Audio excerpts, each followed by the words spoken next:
As is most things are larger than normal. It's a brutal business. So you haven't had any experiences with No, I've never dipped into the 200 range. with this genus of hippo? Negative. I passed. I had an offer, but I mean, who cares? Anything gets an offer. Come on. I mean, What do you mean, come on? I mean, you need to be drunk. Let's just leave it at that, you know. Casey, you need to be tore the F up. So damn tore up. Well, yeah, you know. I mean, there was a time when, you know, I was coming out of a serious relationship with a woman and everything. And I just wanted to, you know, boost up the stats so that when I talk to her, I could say, like, oh, I've been with, you know, X number of women. You know, I wouldn't tell her a big woman. I wouldn't tell her, like, what, you know, class is like a boxer she would be. I wouldn't say, like, 3 featherweights, 10 heavyweights. You know, there was no breakdown of that sort. So no details. Yeah, so I was young, and I was just trying to boost my stats, whatever that means. Okay, Casey, good stats. Now you have good stats. I don't know. Now, Casey, get me down into the dirty process of raw dogging a heavy hitter. Raw dogging a heavy hitter. I mean, I don't know. I'm telling you, they're not necessarily that flexible, John. I'm not surprised. So you don't get a very wide variation of angles or positions. Anyway, tell me, when does it hit you, the regret? Oh no, I told you, it's right when you turn over and then you see it. And then, you know, because they're in bliss because it's probably been a while for them. And I mean, it's a workout and they're talking breakfast. They're talking Denny's. And I'm just thinking to myself, like, do I really want to go out in public with this girl? Oh, hell no. And then, I mean, you know, she wants to hold your hand. I know. It's bad enough people saw you going in. Oh, dear Lord. I just try to pull it off. Like, this is my cousin. It doesn't look anything like me. This is my cousin. My cousin is black. Oh, man. It's I mean, women of that size, it's kind of a turnoff for them to talk about food, you know? Like, I got a note once. Really? From one of these girls. No. For me, if they talk about food. Oh, well, I mean, what's the surprise, Case Man? I mean, they love food. Just look at them. Yeah. There's plenty of food in there right now. Yeah. One of them once asked me, they're like, oh, what do you prefer, cupcakes or brownies? And I'm like, let's just stay away. Let's just stay away from As this if you weren't flaccid enough. Now you are even more. You are at a receding flaccid state. Oh, dear God. And in another instance, I got, you know, just out of Christian charities, I put it. Naturally, Christian raw dog. I got one of them like a bagel sandwich. And they said, thanks. That really hit the spot. And it was as though that resembled, you know, the G spot or something, but it was just food related. That's and it was kind of gross. Yeah, it was. Oh. I remember there was a heavy girl. She was sweet, and she needed you to get her a bagel, bacon, McChubby. Yes. And every morning. Otherwise she might. She would get into a bad mood. Let's put it that way. And you did not want to see this woman angry. She could have beat me up. I mean, Damn it. Okay, so that's why you never get into girls that are heavier than you. You can get beat up. Yeah. Case, who wants to? Yes. I'm just a 145-pound man. Okay, so there's no one listening.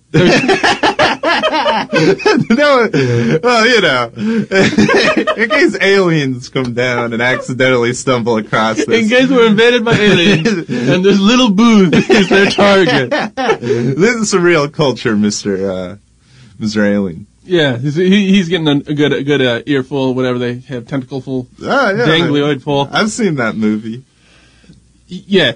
Okay, Case Man. John, what about you? Got to. What about me? You got to answer some of these questions. I want to hear. I'm pretty much the interviewer, Casey. I do the interview. Well, what about drugs and jugs and sports schemes? Oh, okay. 3 of my favorite topics. I love drugs. I think that they are essential. Like, for instance, if I'm going to a job interview and I'm being interviewed and I get a little bit nervous, I will say, "Excuse me, I have to go smoke weed and take drugs." I hope that doesn't hurt my chances. And then the person who is interviewing me will say back, "Wow, this guy really cares about his performance. He really wants to impress us and show that he is here to be professional. He has a lot to offer. He is going to the bathroom to get high on weed and drugs." Hire this man. Yeah, and I'm frequently offered a job on the spot. Yeah, of course. So no matter what you're doing, no matter where you are, no matter who you're talking to, no matter what time of day it is, you can always be more exciting, more helpful, more interesting, more intelligent, more flavorful if you are high. There are all kinds of drugs, too, depending on what mood you want. I'm just kidding. Oh, that's absolutely ridiculous. Don't listen to a word I say. Oh, goodness. Oh, you know. Don't ever... This Dr. Sub-Zero show was based on the fact that if you want the right answer, turn off the radio. But if you want to get tore up, then you call in. Oh, come on. Casey, all right, maybe I'm wrong. Am I wrong, Casey? No, I think you are wrong in the fact that you're saying that we are wrong. I guess that's Casey, consistent. Please forgive me. I'm a little tore up. It's all right. You know. Whew, man. Yeah, I wanted to say there was a instance rather recently where, well, never mind. This one perhaps isn't work safe, but. Casey, I'm just kidding about the drug stuff. This is all terrible, and what the those messages on TV are true. Oh, so I have to step back from that. Oh, it's all good. Yeah, well, what can I say, man? There was a dame the other day at school, okay? She's in my history of... Well, I'm not going to get into it. All right, she asks me to go to a party. This is a different girl. She's from Hawaii, as she says it. And she says, oh, you want to go to a party? And I say, yeah. I do my whole car bit because, you know, money's of the essence, gas... mileage. Yes, and everything. naturally. Yeah, she picks me up, drives me to Simi Valley. Who's there? But like a 35-year-old African-American man with dreadlocks, who's her boyfriend, evidently. Wow, nice guy. I thought I was going to go there to score, and then I have this going on. And he invited you over for, like, what, be player 3? I have no idea, but I wanted to actually, we need to take a commercial break, bro. Yeah, of course. Okay, we'll be back in a little bit. Here's a little commercial ditty. My friend John and I think the road rules. We've got lots of ideas on where to go. Unfortunately, we're a little low on bucks. I'm thinking we're going nowhere fast. Then John found out about this Greyhound 2-for-1 companion fare. We can go just about any place, anytime, and we only pay for one ticket. 2 for the price of 1. And there's no hassles because we only have to buy our ticket 3 days before we go. So John, if you're listening, I got one thing to say. You the man. The Greyhound 2-for-1 companion fare. Call now for details. Special conditions apply. And we're back. Hello, guys. We are here. We are back, and we are very excited. Casey, we're still here. Yeah. How you doing, Casey? I'm spectacular here in Hollyweird on a nice Sunday afternoon. What can I say? Missing the lake show for this. Okay, Casey, where were we? We were... I mean, we were just in the Hawaii story, all kinds of anecdotes. So here's you meet a girl and her boyfriend, and it's very nice, very romantic. No, it wasn't romantic at all, man. I felt, really used. I don't understand. I have all the friends that I need. I mean, I don't understand why these girls are inviting me to parties when I don't necessarily know them. Just to introduce me to their boyfriend or something? You tell me, Casey. I mean... I wasn't there. I don't know what to say, but it ended up being all right in the end. I mean, there was a girl that wanted to steal my sweatshirt. Anecdotes. I can go on. Casey, tell me that little ditty you had where you were at the bus stop and you were very thirsty. I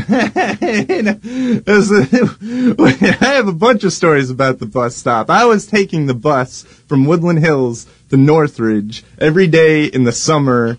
So that was an hour each way. All I can say, I met a girl from Uganda, a beautiful woman, actually graduated from Stanford. Really? Yeah, as a Berkeley dropout. I don't know what we were doing on the metro, per se.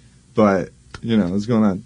All right, Casey, so tell me, you were thirsty, you were drinking... You had a beverage. You had a cold beverage on a hot day. Oh, this was, what are you talking about, the Berkeley story? The Greyhound station? Just give me that little snippet. Oh, man. Well, basically, I had Pyramid Hefeweizen. I got like a 12-pack. I had like 6 of them. But then I had to get on the Greyhound for, like midnight bus down to Los Angeles Union Station. And so I put like 6 of these beers into a water bottle, and I just kept pounding it before I got on the bus. I wanted to finish it, because I didn't want to be like kicked off after I had paid $45 naturally for the ticket. Naturally. And so I was in Oakland, and and it just sort of came out in the trash can. But really, I fit in more with the people that way. At first, they were looking at me like, what's this white boy doing? And it's like, oh, he's cool, man. He's just there throwing up in a garbage can. Oh, he's tore the F up? Okay, yeah, he's with us. Yeah, it's all good. He's drinking some strange mix, some like orange drink.